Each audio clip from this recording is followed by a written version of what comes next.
those who are involved in making it come to life. Join us as we go behind the door. Good evening and welcome back to another episode of Behind the Door with the Grey Rooms podcast. I am your host, Brooks Bigley, and with me tonight is the voice actor of Season 3, Episode 2, David O Steele. David performed the main character of Adam Alexson in our latest episode called Last Bout, written by Jordan Vaughn. How are you this evening, David? Fantastic. Happy to be here. I'm really happy that you're here too. This was the feel-good blockbuster movie of the summer that we didn't actually get to see it in the theaters. Yeah. What did you think of this story? It was fun. I really enjoy, I guess, the visceral feel of it, like where I can really get into the character. I can imagine, the whole thing from the locker room.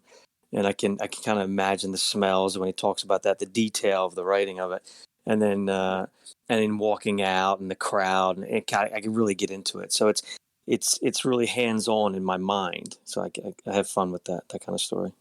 Yeah, it was really high octane. Like you just feel like you're just dropped right into this ruckus going on, and you can just feel your energy, like you're huffing and puffing. You're ready to go. Your adrenaline is spiking.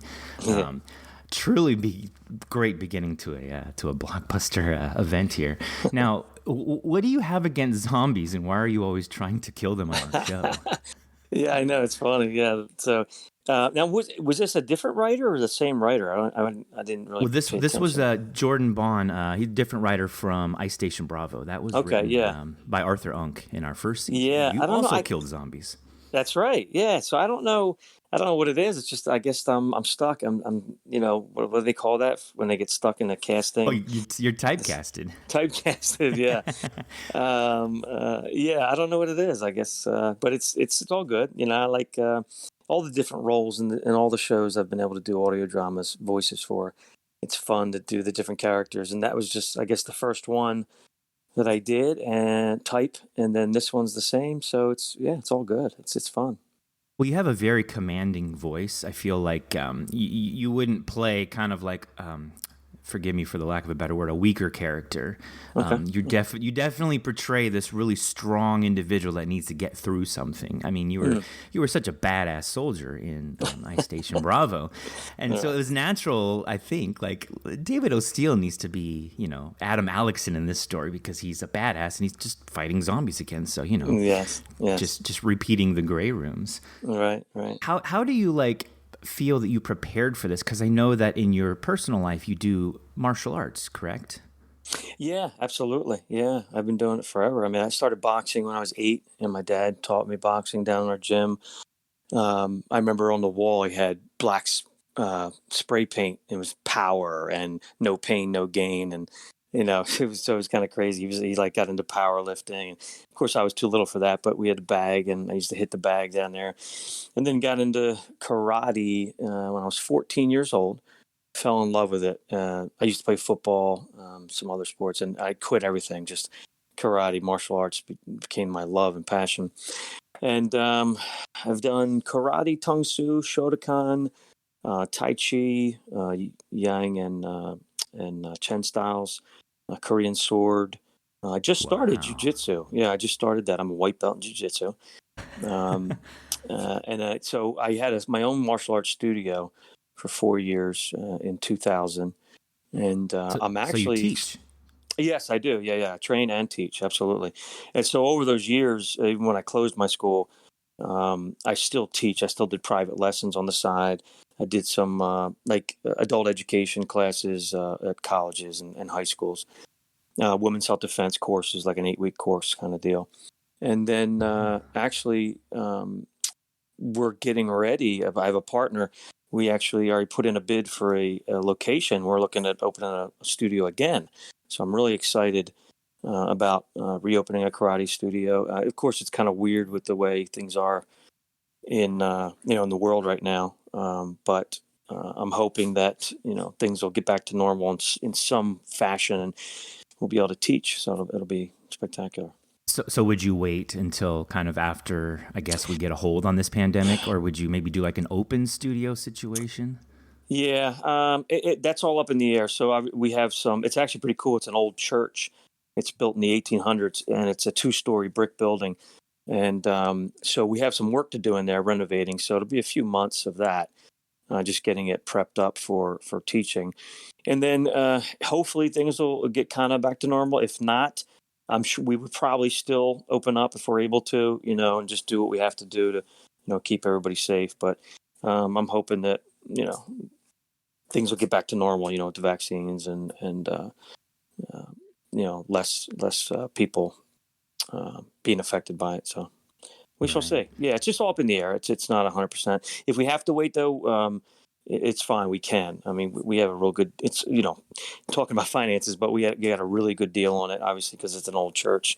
And actually, what's pretty cool is there's a cemetery as well in the back. Yeah, and that's why we got such a good deal. But it's kind of neat, and we're going to continue to keep the cemetery. Like, from the 1800s, people from the Civil War, are buried in there. It's pretty wicked. I love it. Very history is built into that. That's pretty cool. It's amazing. Yeah, and you get a cemetery discount for it, basically. That's right. That's awesome. Yeah. So you're a man of discipline then. Like, this is your whole life has really been around the discipline between mind and body. Like, does this help you?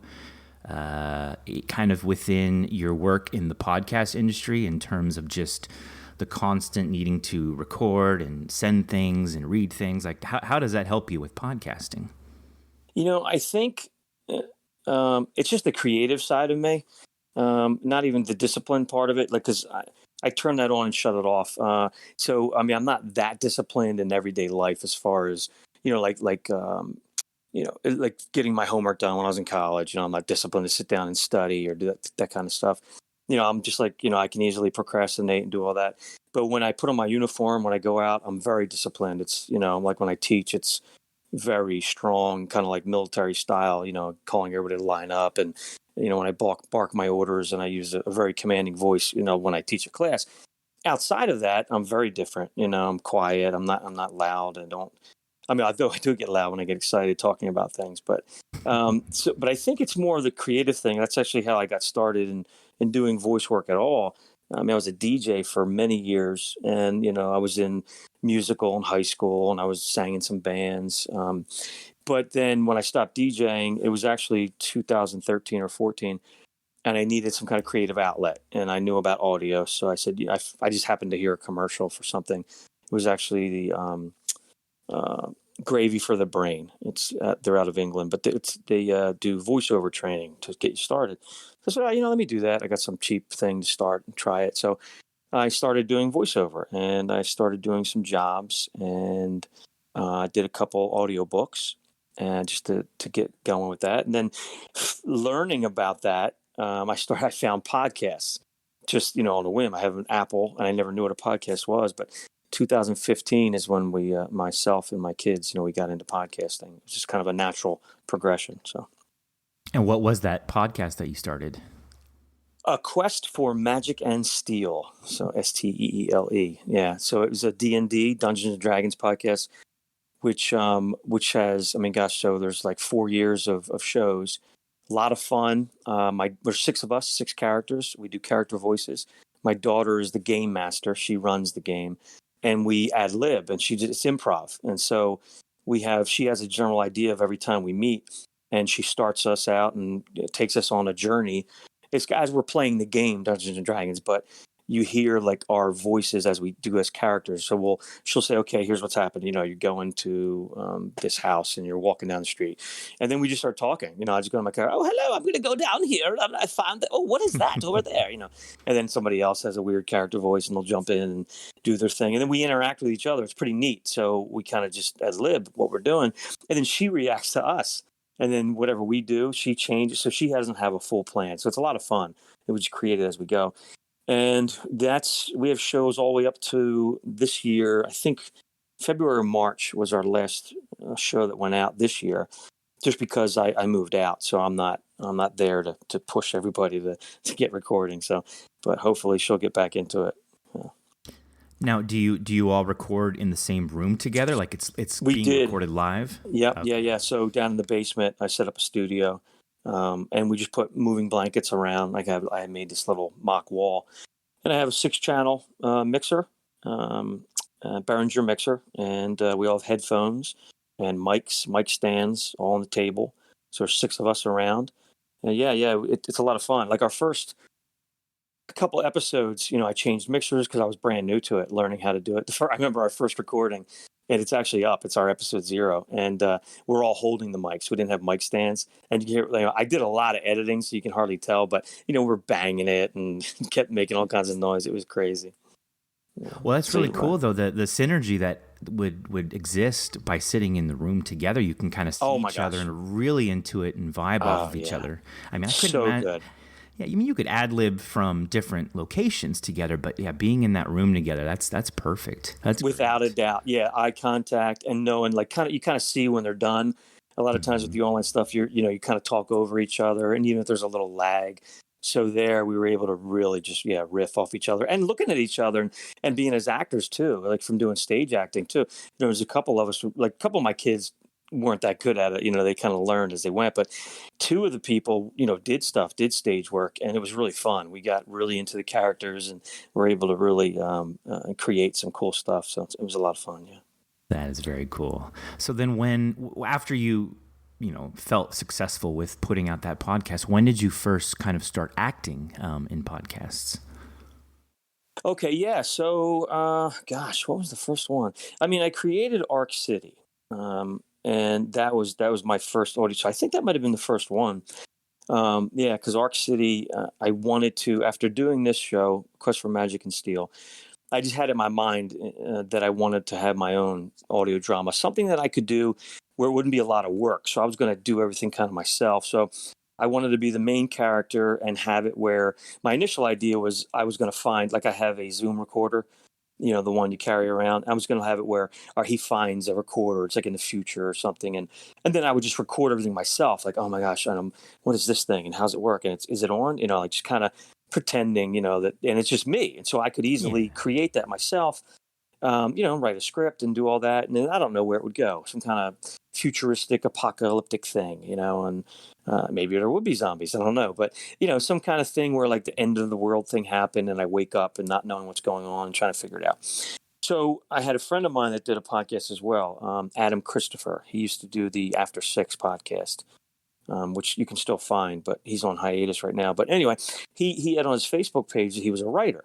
So I reached out to him. This was a couple years into my Quest for Magic and Steele podcast. And we were friends from his show. And so I said, hey, I see you're a writer. You wrote on there. Any interest in helping me write a script for this? I want to do this endeavor, this thing. It wasn't even called Ark City at the time. And he was like, oh, my God, yeah, I would love to. It would be awesome to create with you guys. So we just went from there. And he was amazing. He wrote the scripts for 2 seasons, actually. And just really cool. Put it in script format for me for, entrance, exit, sounds, and different voices. And it's a lot of fun. I don't know if that was answering your question. I'm starting to ramble. Oh, no, you're not rambling at all. I love this. I listened to your first season when it actually came out. I was familiar with you before Copperheart came out. Fantastic. Or around the same time. And I was sad because season 2 hasn't come out yet, or like you had some kind of maybe pre-season episode something. And I was like, this is going to be so great because you left it on such a cool cliffhanger. Very much so. Yeah, and it's crazy because Graham Rowett actually comes in season 2. And I have his lines, I have his recordings for all season 2. It's and I have everybody's lines. I have a bunch of people, really good people that recorded already. But I just dropped it because I ended up getting hurt. I hurt my back at work, and then I actually had a car accident. I was out of commission for a year, almost 2 years, really. Gained a bunch of weight. Oh, it was crazy. It was crazy. So at home with the Magic and Steele, I was able to continue that because it was just, we sat around the table. My daughter, had to think, and I could just act as my character. And then the editing for that was pretty easy. Whereas the audio drama, as you guys know that are working in the audio drama field, there's a lot more work, a lot more details, a lot more moving parts. and I just was just not into it at the time. And of course, Adam, the writer, he's always bugging me. He's like, "Oh man, when are you putting that out? Because it's so awesome." So I ended up putting out season 2, like a half of episode, edited it and put that out. So it was just the beginning of episode 1, and then I just haven't done it. But I have it all. It's all in the can. I just have to take the time to do it. Yeah. So I hope, and we'll be able to continue with it in the future. I thought it was a great, unique premise. I like the setup. Yeah. So like I can see like from the making, behind the scenes, what you're saying, where to keep like the character in a single environment or a single space and then revolve around that gives you the opportunity to keep the production light. But also, as you said, you can monologue so that you can give even you don't need a second person in the scene to vibe off of, to describe the settings. So Yeah. It was great. And then it even kind of like when Copperheart came out, and then Jack is up in his tower, I was like, wait, this is so familiar. This is kind of like, David O Steele's setup with Ark City. So I think it's really well done when a story is told that way. Just the character having a chance, because you're by yourself. Of course, you're going to talk to yourself out loud. That's great for podcasting. Great for podcasting. Yeah. So speaking of, how did you get into Copperheart? Because holy shit, that is one of my favorite podcasts besides the Grey Rooms. Yeah. So Michael and I were friends in podcasting world when I started. So he started the same year, 2015. I don't know if it was a little before that, but his show came out just about the same time as Magic and Steele. He had the Steamrollers podcast, which is kind of like a D&D. It's an RPG kind of game they play, and he records.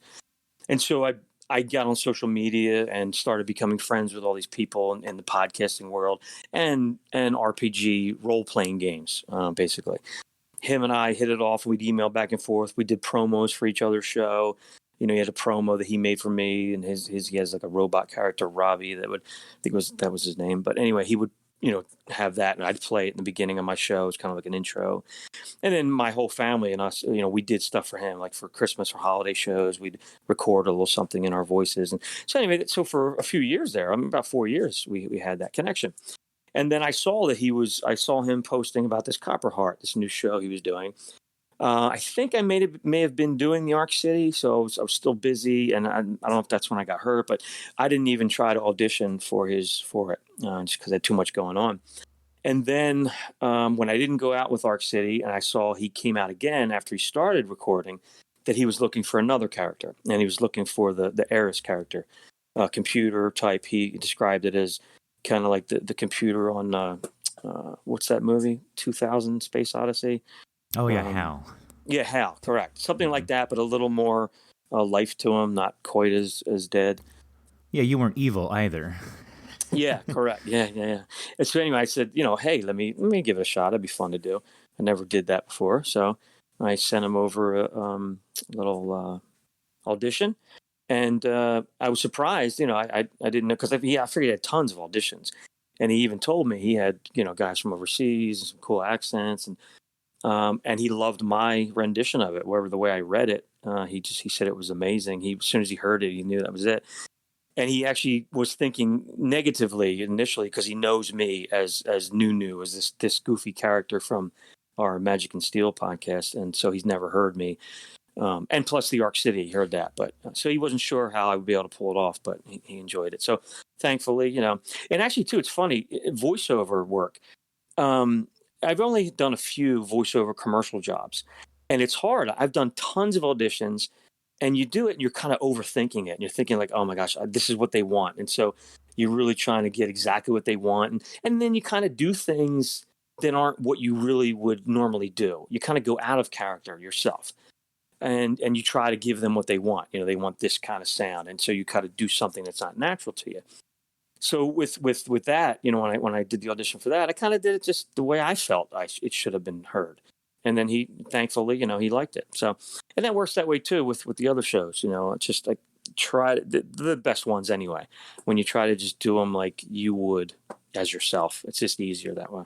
Well, like the authenticity shines through. Yep, for sure. You're not just reading off of a piece of paper. You're embodying the character and then putting that into the mic. So I think that listeners can always tell the difference between a script reader versus an actual actor that's portraying the character.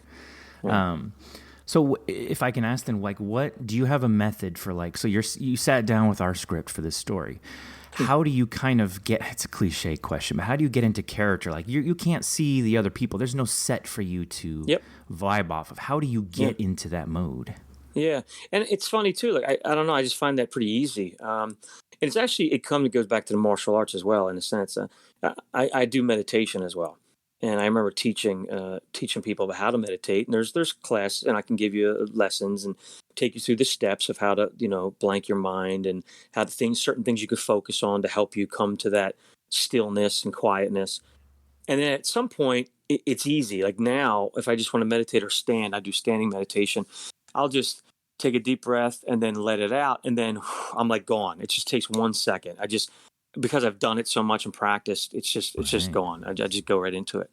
Kind of the same thing well, not really, but in my mind, it's almost like I read the script once to kind of just go over and say, okay, this is what's going on. I just read it straight up. And then the next time I go back and read it, I just, okay, as I'm reading it the first time, I try to get a feel for who is this guy, or girl, or, whoever that is. Who is this? What was their life like? How did they grow up? Like with him, he talks about I think it was his uncle or his father. I forget. It was his father. It was his uncle. Yeah, okay, yeah. Uncle. So I knew it was a family issue, family dynamic, and so he's the kid. They always kind of judge him by the person that came before him. So there's some angst there as well. So I kind of think of that, and I think about in this world it's probably rough. He's a fighter, a boxer, so he's going to have that kind of little attitude. Maybe not be well educated, so I don't have to worry about really watching how I say words and kind of let it be a little more slangy in a sense, and let the dialect come out a little bit and not worry about it too much. So that's how I do it, and then I go back and read it and try to just fall into the character. And I have an easy imagination that way, and I don't know if it's just I think some people maybe it's a gift, like it's just some people can do it easier.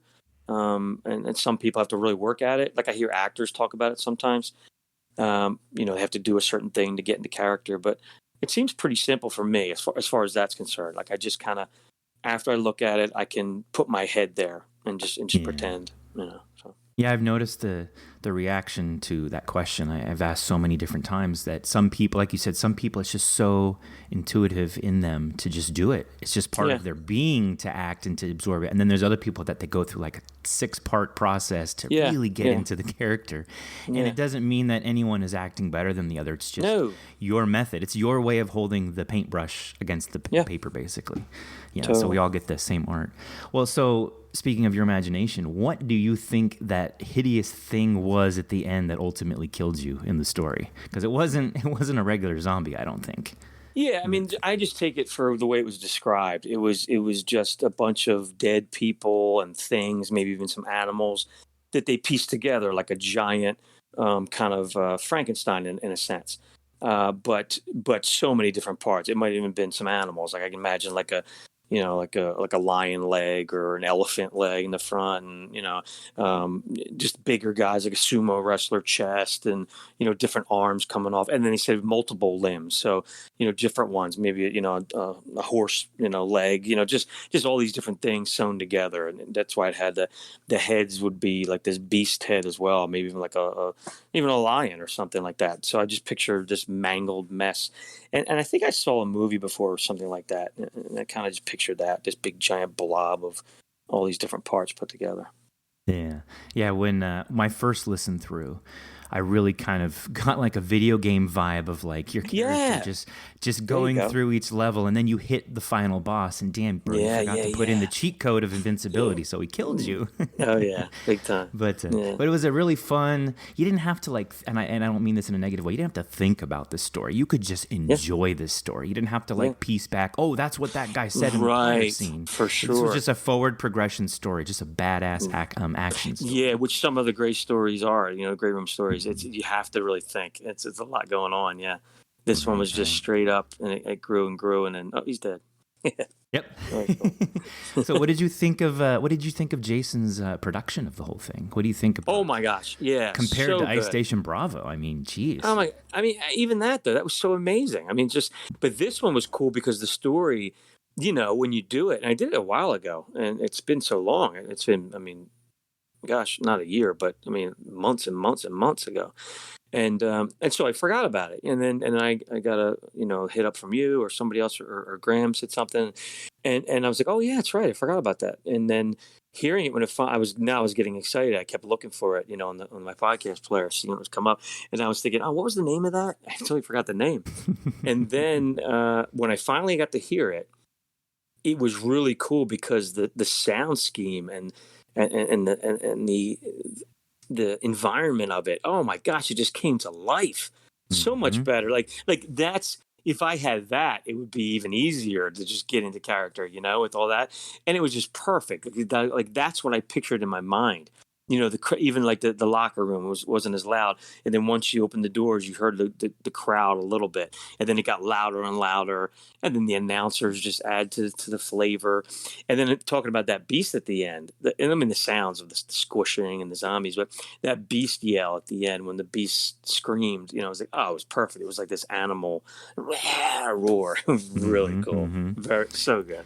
And JM's music too, like he just dials in so well to each episode. He does not have this formula of like the sameness each episode to get us through it. Like he really distinctively defines the music to the action, what's going on. Yeah, and you know what too? It's so, like you mentioned that, and you're like, I'm like, oh yeah, there was music. It's like it was so part of the environment. Like I don't even remember the details, but now I'm thinking back. I remember that, and there was changes, and it helped to build up that, as it got heavier and heavier in the battles, that the music changed and became stronger. And yeah, amazing. And I think that's the best kind, where it doesn't, like, you're not just, oh my gosh, the music, like you're only focusing on that. It's even better when it's that underlying thing that just makes the world. Yeah, right. Cool. Yeah. What did you think of Cassie's artwork? Oh my gosh! Did she do both of those? Like the one was the fighter thing, I guess, that came out before the episode. She does all of our artwork. Yes. So cool. Yeah. So she did that with the fight, and then Graham animated this one. You can kind of see we do all kinds of crazy different types of artwork, but he did the animation for you can kind of see the boxers breathing a little bit with some lights strobing in the background. So we try to throw everything we can into this to just make it truly an entertaining podcast. Oh my gosh, we animate our artwork. Who the hell else does that? I know, it's so good. And it's what I love too. Anytime I see something, I try to share it and save and send it out. So it's so cool. Oh, I've seen you on the social medias. You're awesome. Yeah. I've seen you out there. You're very proud of this, and that's awesome. We're really proud of it, and it was amazing to have you do this. There was nobody else that could have done this, I think, better than you, because you just have that feel good vibe of just going into it and just messing up each one of those zombies in a very entertaining way. It was really great. Cool. I appreciate it. Do you have like any recommendations for other people? Because we hear a lot of times, I want to get into acting. I want to try this. People love podcasting. Is there anything you could recommend aside from just starting your own podcast? How can you get into podcasting as an actor? Yeah. Okay. Specifically as an actor, I mean, podcasting in general, anybody can kind of do that and start. There's all kinds of stuff online where you can learn and just grab a pretty inexpensive mic and some headphones and try it. You can try it for free. There's some places you can host and you get the free software to record.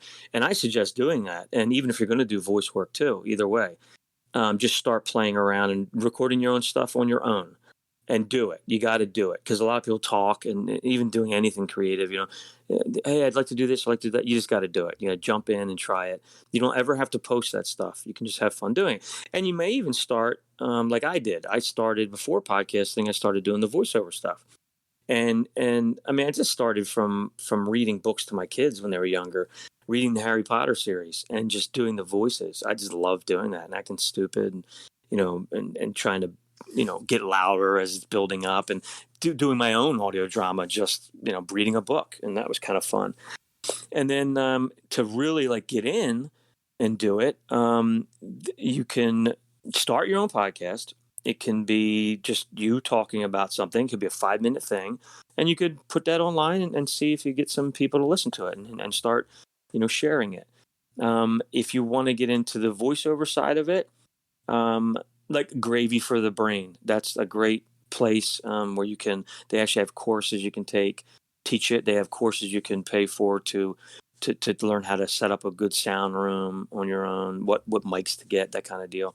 But they actually have voiceover video courses you can take, and that's pretty cool. It's not that expensive.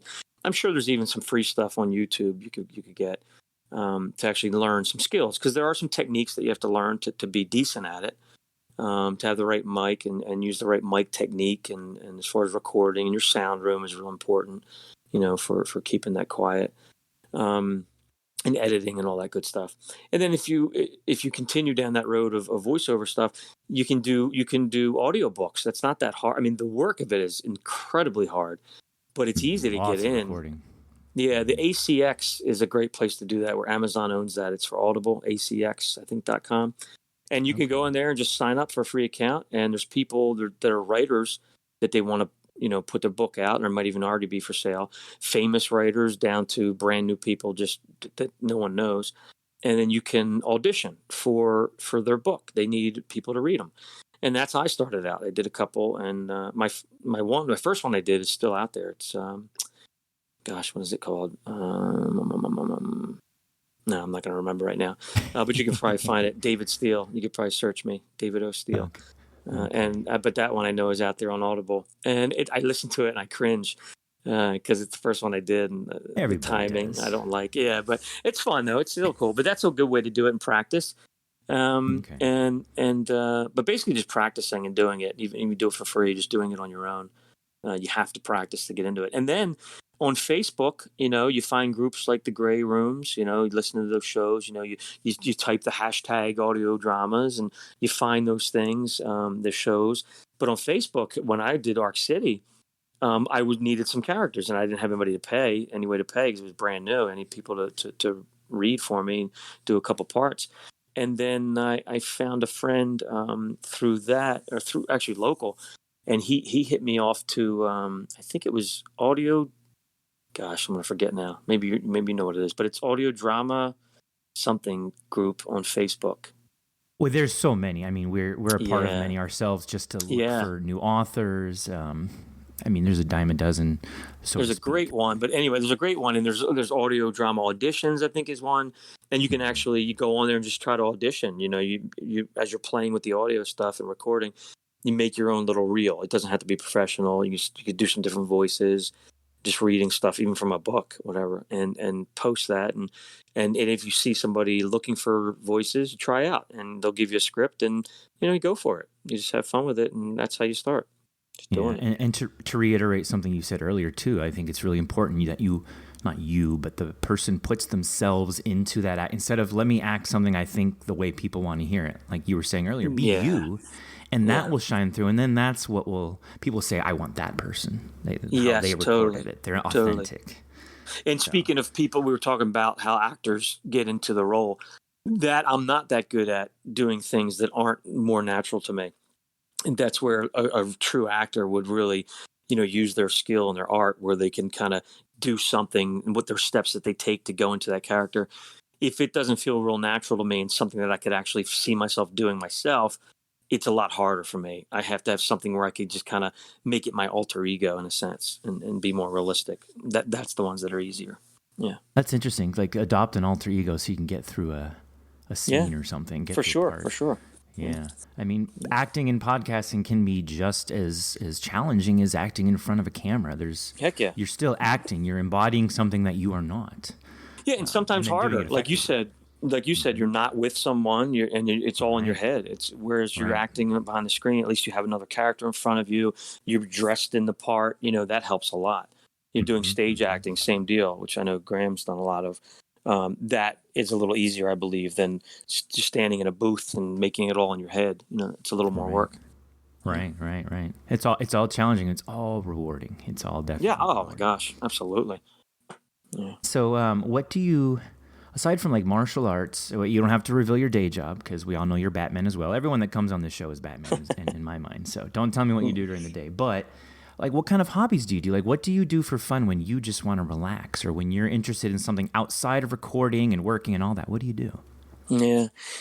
I mean, I love reading. So I have like, man, maybe 10 books that I have that I find myself jumping from book to book, unless it's one that just hooks me, which there's a couple series like that where I'll just stay on that one book until I finish it.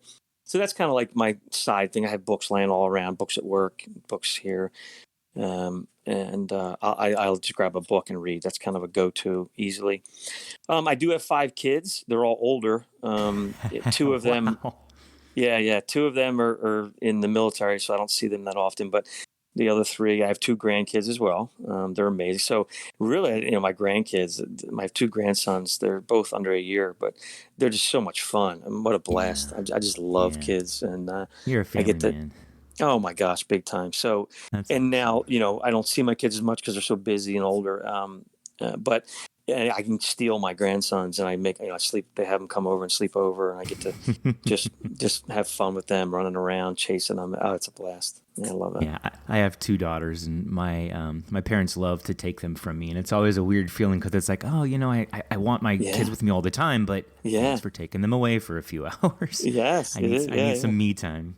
yeah. And then you miss them, and then you can't wait to get them back. And then you can't wait to get them back. Please bring them back. Yeah, man. Kids are Yeah, I have kids are 4 awesome. 4 girls and 1 boy. Yeah, so Oh, poor guy. He been a had to fend blast. for himself with all those girls. I love That's it. awesome. Love every minute of it. So, are you working on anything new? Any new projects coming down the pipe with your name on it? Well, yeah, we didn't mention too. Mandible Judy is another one that I did pretty recently. Season 1 is out. Mandible Judy, really really cool concept. It's a thriller. It's kind of like the Grey Rooms type stuff. Short episodes. There's a whole ensemble cast, and Yeah, who else is in that? It's on the tip of my brain right now, and I cannot remember who else is in there. gosh, I'd have to look at the list. But I know Graham has a small part. He jumped in later in the game. But yeah, some really good voiceover artists. I mean, that sound great. I mean, I don't know them personally, but just amazing characters. And then when I hear it, because when I record them, it's just me and the producer, and um, and he's actually does the music and everything.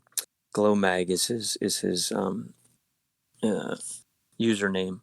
But we record, and it's just him and I. So he might read the other lines, and I'll do my part. So I don't record with the other actors, which is weird, But then you hear it back, and it's just amazing. And these people are so good. I'm just honored to be with them. But anyway, we just recorded like last week. We did season 2 is coming out soon. So Okay. We'll make sure to put links in the show notes for all of this. Yeah, stuff, so please, so people yeah. can find those. What are do you have any social media accounts? Maybe if someone was interested in following you and any kind of heck yeah. public stuff that you do. Yeah, for sure. So, I mean, steeleempire.com. I haven't done a lot of work to it this year, but it's, STEELE empire.com. That has links to my voiceover stuff, to the podcast that I do, Ark City and Magic and Steele. And they all have their own websites as well, but you can find them there. I'm on Facebook, David O Steele. I'm on Twitter, David O Steele. Our Steel Empire accounts backwards because we couldn't get it. It's Empire Steel on Twitter, but they all link together. And I guess that's it for social media. I'm on Instagram as well, but but you can find me. You can find me through really Steel Empire. I have links to. We have a YouTube channel. Not much on there. Just some of our audio podcasts are up there, but that's about it. Well, and I have one last burning question for you. Like, does the O in your name, is it like you're like Superman's Man of Steel? You're just David of Steel? Or is there something behind the O? Yeah, it's my middle name. And every time I get asked this question, I just hear my mother yelling at me. She'll use my middle name, yeah. But it's my middle name is Orlando. So she'll say, Orlando, David Orlando. She'll yell at me. We're always in trouble when our middle name's involved. And I'll give you a scoop. I've talked about this once or twice before, but this will be a scoop for you guys that a lot of people don't know. But so David O Steele. So Steele is not my birth name. So my actual name is Benson, Benson, David Benson. And I actually just started some social media stuff with that because with the B opening up a martial arts studio for full time here coming up soon. So David Benson, I'm Master David Benson. So nobody knows me as David Steele locally. But when I got into voiceover in 2014, I thought David Benson. I thought, you know what, that's okay, but I want something really catchy and like edgy name. So Steele is a family name. It's my dad's middle name. And it's my son's middle name as well, Steele. So it's a family name, and I said, you know what? I'll just take that. So it'll be David Steele, keeping it kind of family name. So that's my moniker, my stage name, David Steele. But actually, you can also find me as David Benson. So. I love it. Okay, cool. Yeah. I knew there was something behind that. And like administratively, when we're writing out things like show notes or just stuff, people will leave out the O, like, on my team. And I'll always try to put the O back because I always thought like, well, he always puts that O out there everywhere I see his name. So it's clearly important. Yeah. And I think, the reason I did that is because social media, there was already a bunch of David Steeles. And there's actually already an actor in England, or he might even be a voice actor. He's David Steele. And he was pretty popular. He's a big IMDb. He's got a bunch of stuff he did. So I didn't want to have to battle with him. So when I did my social media, it was David O Steele. Yeah, that's the only reason. Okay. All right. Yeah. That's cool. Yeah. Well, folks, thank you for joining us tonight for this spectacular pay-per-view sporting event heralding the end of David O Steele's boxing career. You should have worn those gloves, man. I appreciate you taking the time to sit with us, David, and to share your world with us here in the Grey Rooms. My pleasure. I appreciate your time. Well, thank you. I guess the biggest thanks also goes out to our fans and followers who listen daily and spread the good word of Bob. I mean, we do this because you love it, and we hope you're proud of us. So have a wonderful evening, and remember to eat all your vegetables. #Stay Gray. Good night, folks, and bye.